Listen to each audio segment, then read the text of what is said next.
Hello and welcome to my channel. For those who are new here, my name is Victoria and I'm a writer and a professionally trained perfumer. On this channel, I share my tips and techniques that I've acquired over 15 years of working in the perfume industry, and I hope to make you not only a smart fragrance consumer, but also to help you use your sense of smell to its fullest. So let's get started. Today's topic is the so-called noble materials, matières nobles. You find this phrase time and again in various marketing information about perfume, and it's mentioned usually in the context of the fragrance being luxurious and quite special, which is why you have to pay several €100 for it. But what does it mean, and what should you even take it seriously?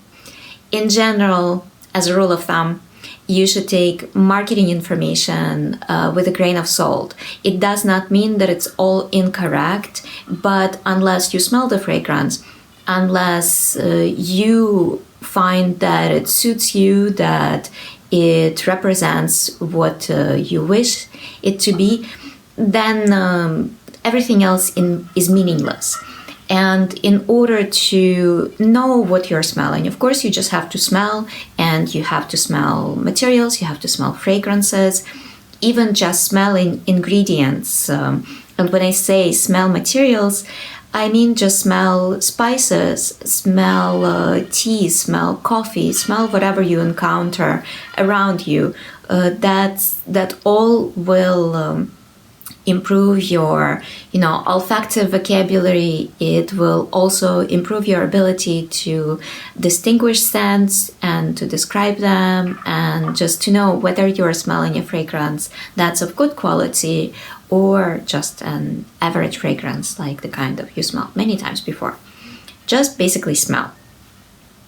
But matières nobles, they are the kind of a class of materials that in classical French perfumery are considered quite special, distinctive, and they're usually materials that are expensive and difficult to produce, that require significant know-how to produce them. And usually they include floral essences and absolutes. So ingredients like rose essence, jasmine absolute, orris absolute, and tuberose absolute, mimosa, etc. They're all among these so-called noble materials.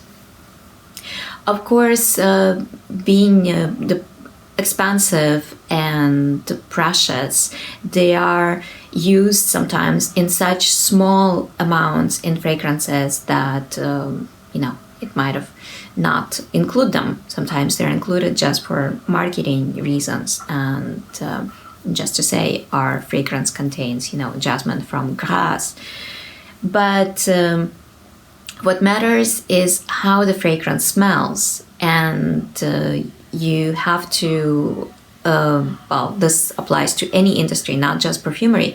Price does not always correlate to quality, and sometimes you're paying high prices just because a fragrance is distributed in a store that's quite luxurious. You're paying for branding, for marketing, for packaging, and with certain brands that's a given. And I'll call out one brand which I actually think is a good brand, Tom Ford. The fragrances are expensive. You could say that they are overpriced, but if you can afford to pay that price, you are getting an excellent fragrance in excellent packaging. It just really well done.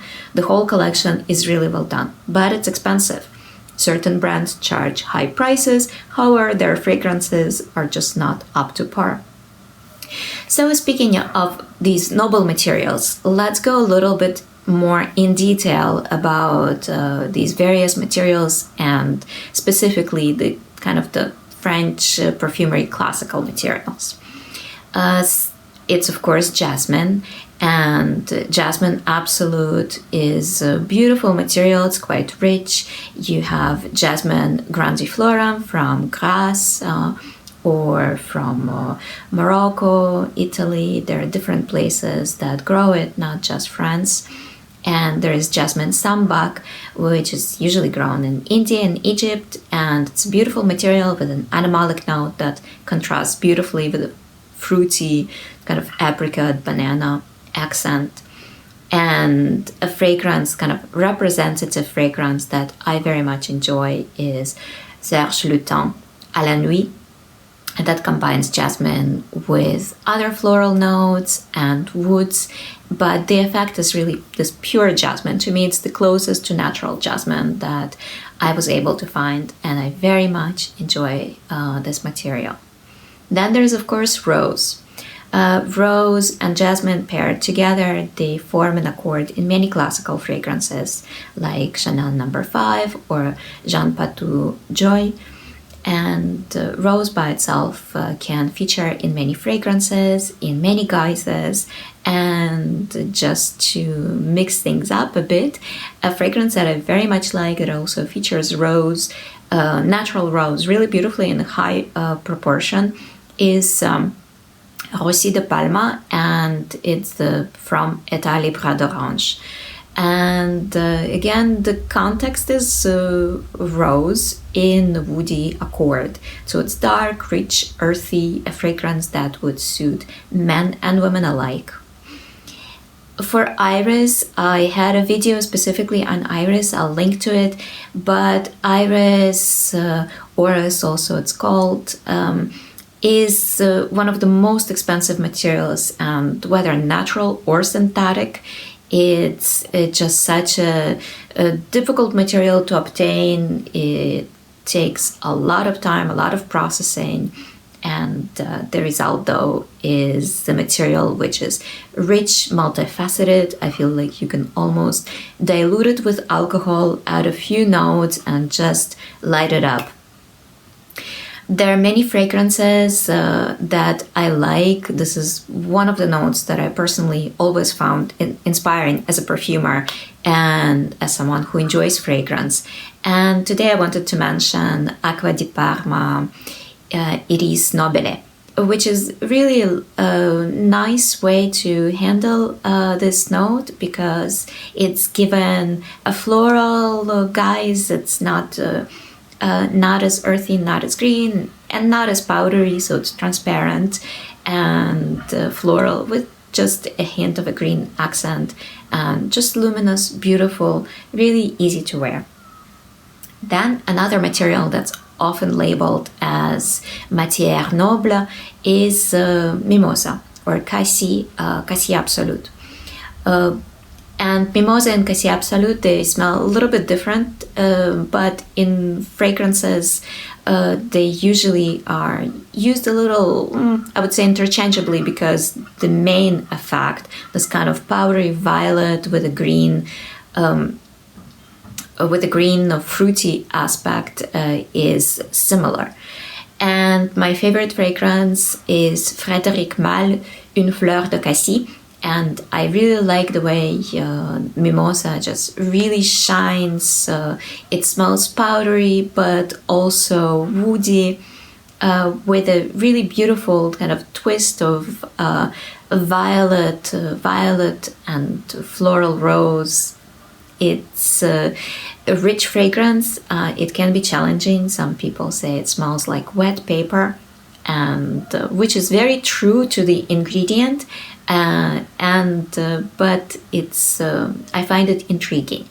So if you smell it for the first time, I do recommend giving it plenty of time so it can develop. It's a complex and layered fragrance, and I think you will find many facets to it. And I've been wearing it for a long time, and I still find it intriguing.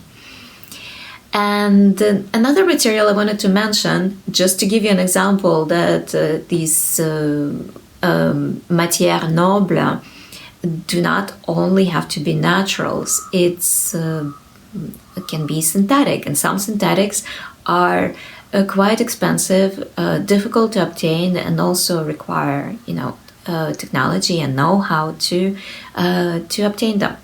And one of such materials is javanol. Sandalwood, of course, another noble material. because of its expanse, because of the preciousness and richness, and also versatility. You can use sandalwood in many different ways and to convey different impressions: creamy, woody, even floral, rose-like. But sandalwood is extremely expensive. It's also, as a material, it's endangered and sometimes hard to source.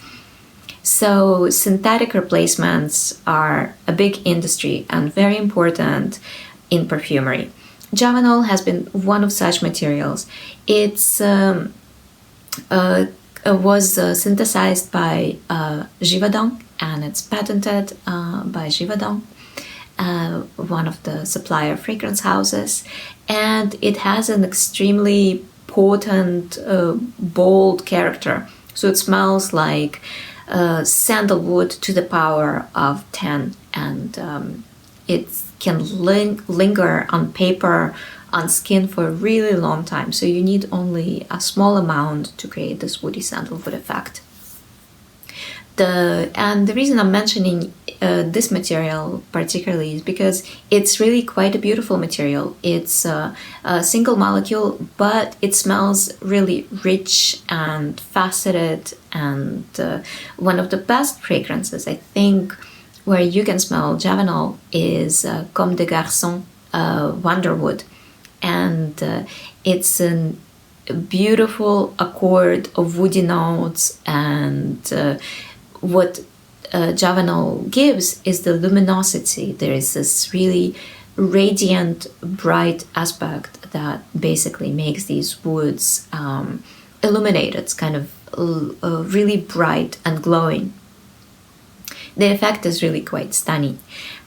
And it's interesting, if you try this fragrance, put it on paper and see how it develops on paper, because if you put it directly on skin, of course, the warmth of our skin speeds up the evaporation of aromatic components, and so the story of the fragrance, the evolution, is going to be different. But on paper it slows down, so you can really observe different stages of the fragrance and see how it evolves.